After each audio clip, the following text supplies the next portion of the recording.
নমস্কার বন্ধুরা, আজ একটা সুন্দর রেসিপি আপনাদের সাথে শেয়ার করব। ভিডিওটি স্কিপ না করে সম্পূর্ণ দেখতে থাকুন। রেসিপিটার জন্য পরিমাণ মতো এখানে সরিষার তেল অ্যাড করে দিয়েছি। এবার প্রথমে দিয়ে দেবো গ্রেট করা আদা, আর দিয়ে দেব গ্রেট করা রসুন, দিয়ে খুব ভালো করে এটা প্রথমে ভেজে নেব। এবার এটা ভাজার পরে এখানে আমি দিয়ে দেব পরিমাণ মতো পেঁয়াজ, আর পেঁয়াজটা আমি একটু বেশি পরিমাণে দিয়েছি, দিয়ে এর সঙ্গে খুব ভালো করে ভেজে নেব।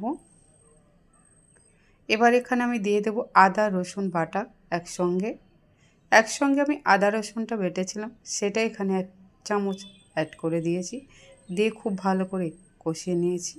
এবার এখানে আমি দিয়ে দেব টমেটো কুচি। এখানে আমি টমেটোর পরিমাণটা কম দিয়েছি, দিয়ে খুব ভালো করে আবারও কষিয়ে নেব। এবার এখানে আমি অ্যাড করে দেব স্বাদ মতো নুন। যেহেতু এগুলো আমি ফ্রাই করব তাই নুনের পরিমাণটা আমি কমই দিয়েছি।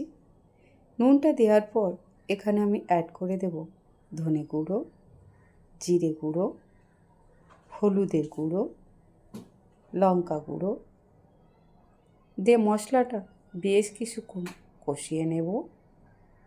মশলাটা বেশ কিছুক্ষণ কষানোর পর এখানে আমি অ্যাড করে দেব পরিমাণ মতো ধনেপাতা কুচি। পরিমাণ মতো ধনেপাতা কুচি দেওয়ার পর এখানে আমি অ্যাড করে দেব ধুয়ে পরিষ্কার করে রাখা ছোট ছোট করে কেটে রাখা চিকেন স্কিনটা দেওয়ার পর খুব ভালো করে কষিয়ে নেব মশলার সঙ্গে। তারপরে এটা কিছুক্ষণ ভাজতে দেব। আবারও কিছুক্ষণ পরে নাড়াচাড়া করে কষিয়ে নেওয়ার পরে আবারও খেলিয়ে দেব ভাজার জন্য। এভাবে আমি এইটা খুব ভালো করে ভেজে নিয়েছি, আর মশলা থেকে তেলও ছেড়ে গিয়েছিল। এবার এটা আমি নামিয়ে নেব। Chicken screen fry ready. রেসিপিটা কেমন লাগলো তো অবশ্যই কমেন্ট করে আমাকে জানাবেন। ভালো লাগলে লাইক, কমেন্ট, শেয়ার, সাবস্ক্রাইব অবশ্যই করবেন।